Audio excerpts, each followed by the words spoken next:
बिस्मिल्लाहिर्रहमानिर्रहीम। अस्सलामु अलैकुम वरहमतुल्लाहि ताला वबरकातुह। आज हम पढ़ेंगे कुरान हकीम सूरतुल बकरा, इसकी आयत मुबारक 63 और 64।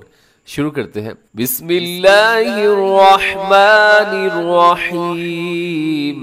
वइज़ अख़ज़ना मीसाक़कुम वरफ़अना फ़ौक़कुमुत-तूर खुज़ू मा आतैनाकुम बिक़ुव्वतिन वज़्कुरू मा फ़ीहि लअल्लकुम तत्तक़ून। इस आयत मुबारक के अंदर देखिएगा वइज़ अख़ज़ना, यहाँ पर क्या है कि अख़ज़ना में खा अपने मोटा पढ़ना है और आगे ज़ाल को बारीक भी पढ़ना है, इसमें सीटी भी ना हो। अख़ज़ना, ना को थोड़ा सा लंबा कीजिएगा क्योंकि ना को थोड़ा सा लंबा कीजिएगा क्योंकि इसमें अलिफ है नून के साथ, तो आपने इसको लंबा करना है। वइज़ अख़ज़ना, आगे देखिएगा मीसाक़कुम, यहाँ पर मोटा काफ यानी कि जिसके ऊपर दो नुक्ते होते हैं और दूसरा जो बारीक पढ़ा जाता है, दोनों इकट्ठे आ गए, तो आपने इसका ख्याल रखना है। यहाँ पर यानी ये जो तीन हरूफ है, ये तीनों की अदायगी में बहुत एहतियात की ज़रूरत है। पहला कौन सा है? मी सा, इसमें सीटी ना हो और इसको अपने बारीक भी पढ़ना है। आगे कौफ को मोटा पढ़ना है, फिर उसके साथ बिल्कुल मुत्तसिल जो दूसरा काफ है उसको अपने बारीक करना है। मीसाक़कुम, फिर सुनिएगा मीसाक़कुम। आगे देखिएगा वरफ़अना फ़ौक़कुमुत-तूर वरफ़अना। वरा, यहाँ पर क्या है कि रा अपने मोटा पढ़ना है और आगे क्या है वरफ़अना फ़ौक़ा, इसको अपने फ़ौक़ा नहीं पढ़ना, फ़ौ गलत हो जाएगा बल्कि फ़ौक़ा फ़ौक़कुमुत-तूर। थोड़ा सा मुश्किल लफ्ज़ है, फिर सुनिएगा वरफ़अना फ़ौक़कुमुत-तूर। तूर, अपने तूर को क्या करना है?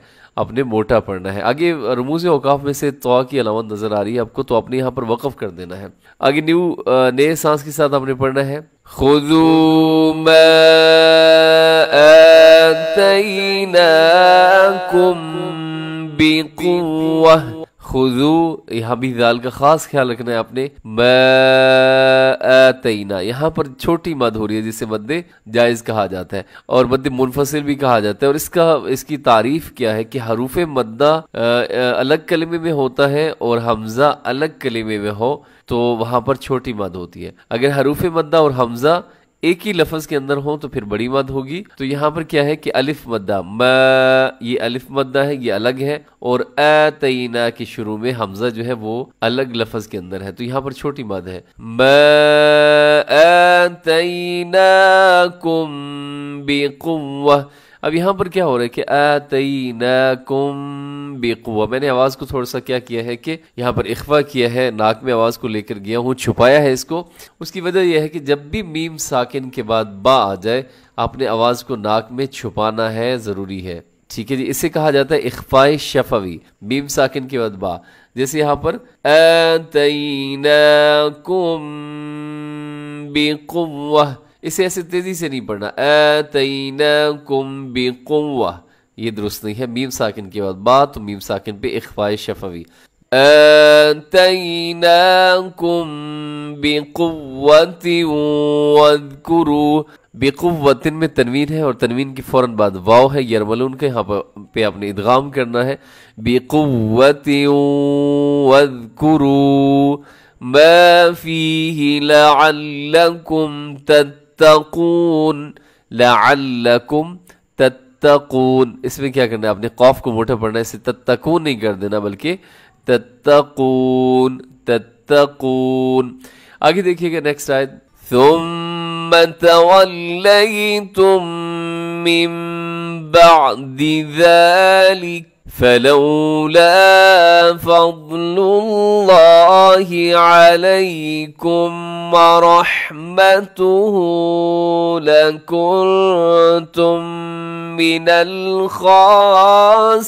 खासिरीन। इस आयत मुबारक में सबसे पहला लफ्ज़ है गुन्ने के साथ आपने पढ़ना है, मीम मुशद्दद है। सुम्मा, ایسے آواز کو ناک میں لے کے جائیے گا. جب بھی میم کے اوپر شد نظر آئے، نون کے اوپر شد نظر آئے، اپنے غنہ کر دینا ہے، مطلب آواز کو ناک میں لے کے جانا ہے. ثم آگے دیکھیے گا تولیتم، اسے ہمارے بہت سارے ساتھی کیا پڑھ دیتے ہیں تولیتم، تولیتم، تو وہ درست نہیں ہے. تولیتم، تولیتم، اسے آپ نے 3-4 دفعہ لازمی پڑھنا ہے. تولیتم، لئی تولیتم. آگے دیکھیے گا آخر میں اس لفظ کی آخر میں میم ساکن ہے، میم ساکن کے بعد پھر میم آ گیا ہے تو یہاں پر ادغام ہوگا، جسے ادغام شفوی کہا جاتا ہے. کیسے آپ نے ادغام کرنا ہے؟ غنے کے ساتھ تولیتم، ایسے آواز کو ناک میں لے کے جانا ہے. آگے میم بعدی، نون ساکن ہے اور من کے اندر نون ساکن ہے، اس کے بعد با آ رہا ہے. تو جب بھی ایسی صورتحال ہو نون ساکن کے بعد با آ رہا ہو تو وہاں پر اقلاب ہوتا ہے، نون ساکن کو میم سے بدل دیا جاتا ہے جسے اقلاب کہا جاتا ہے. میم بعد ذالک، ذالک لکھا ہوا ہے لیکن میں نے یہاں وقف کر دیا ہے، اور وقف کرتے ہوئے جب بھی زبر زیر پیش پر وقف کریں تو آخری حرف کو ساکن کر دیا کریں، جیسے ذالک، ایسے.